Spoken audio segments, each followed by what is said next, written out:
WRAL Daily Download. I'm Grace Holland. Our severe weather team predicts the snow forecast for North Carolina this winter doesn't look good for snow lovers. WRAL's Chris Michaels is here to explain how our meteorologist came to this prediction. Chris, thanks for being here. Yes, thanks for having me.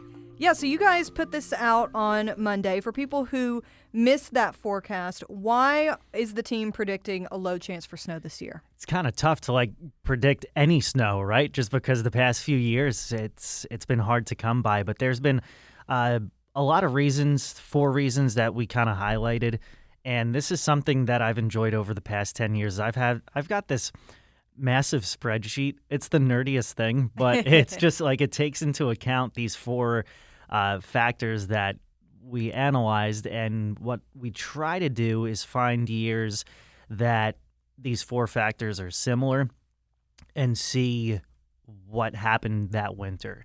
And so a lot of it is just basing it off of the past, and unfortunately there's a very limited sample size in what we can choose from, so it's tricky, but for us it's actually kind of fun. Yeah, I'm sure it's kind of like police work or something like that. Yeah, especially with a spreadsheet like that, you almost felt like a detective, you know? Yeah. So in your weather detecting, what is some of that data and different factors that you guys are looking at? So one of them is, we always hear about this La Nina, El Nino, but that does have a big effect on some of the weather patterns that happen in the eastern U.S. The one that I focused on specifically is called accumulated cyclone energy. And an easy way to think about it is the amount of energy that's spent by hurricanes. And it was something I learned about when I was going to NC State, is that the atmosphere kind of behaves on a budget. So we'll talk about that a little bit. Snow cover in Siberia can affect how often we get these cold air outbreaks.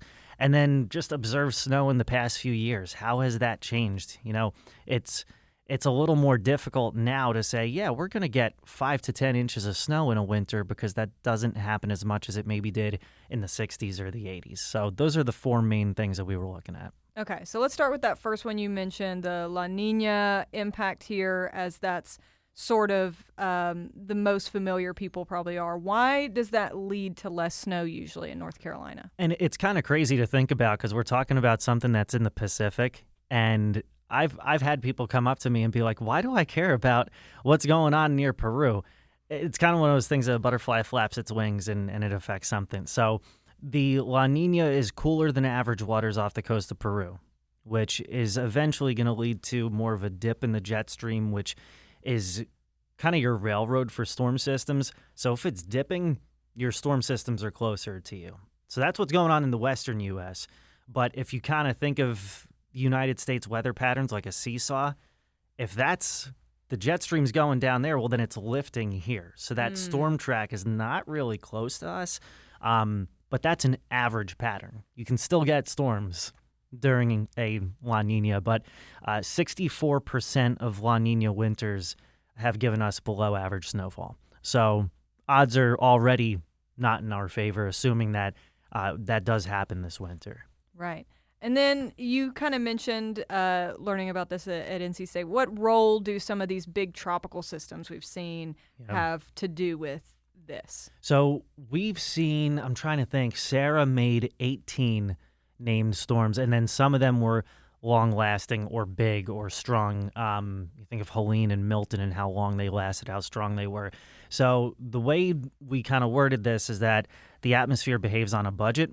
So if it's spending a lot of that energy or that money during hurricane season, well, then there's not a whole lot to fall back on in the winter. So oftentimes what you'll see is that if there is a busy hurricane season, the following winter season is not going to be quite as busy.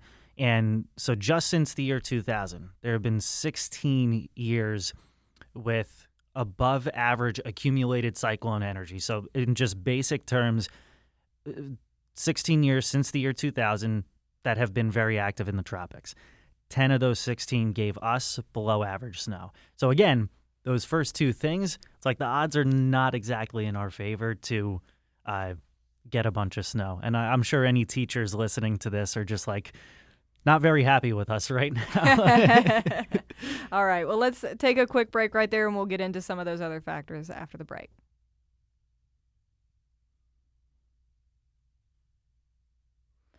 Chris, before the break, you mentioned how odd it is that we can be affected by the La Nina system off the coast of Peru. But also, we have to watch the weather in Siberia a little bit. So how does the snow in Siberia affect how much snow we get here? So this is something that I've paid attention to because Rutgers University has like a really cool database that measures this because it's been studied so extensively. And my understanding of it is that snow is very reflective.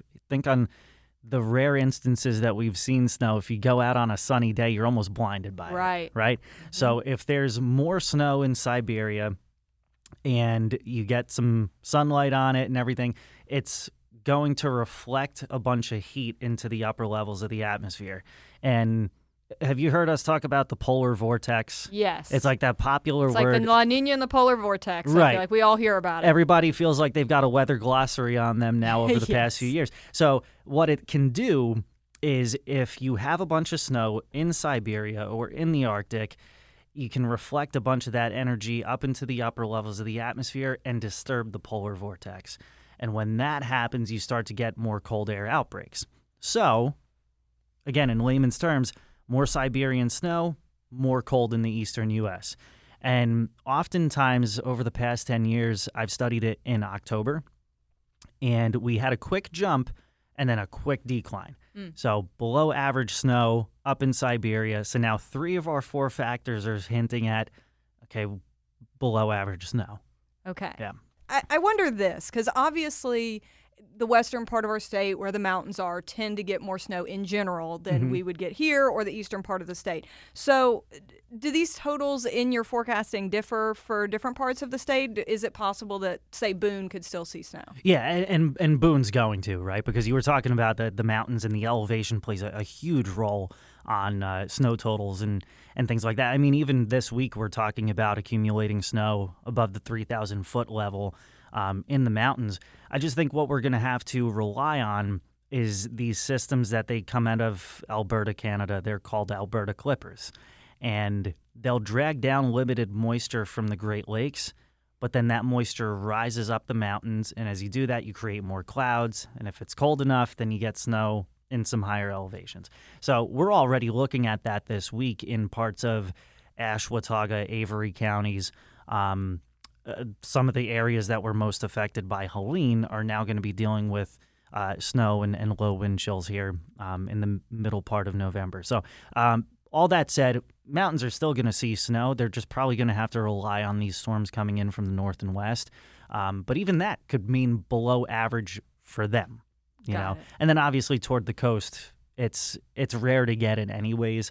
So that west to east difference makes a huge difference in what we would forecast snow-wise. Right. And so the last factor here is looking at what we've seen in recent years. So how does this forecast compare with what the team has predicted recently? Yeah, so last year we had forecast more than had fallen, and that's not saying much because we didn't get any, no snow at all.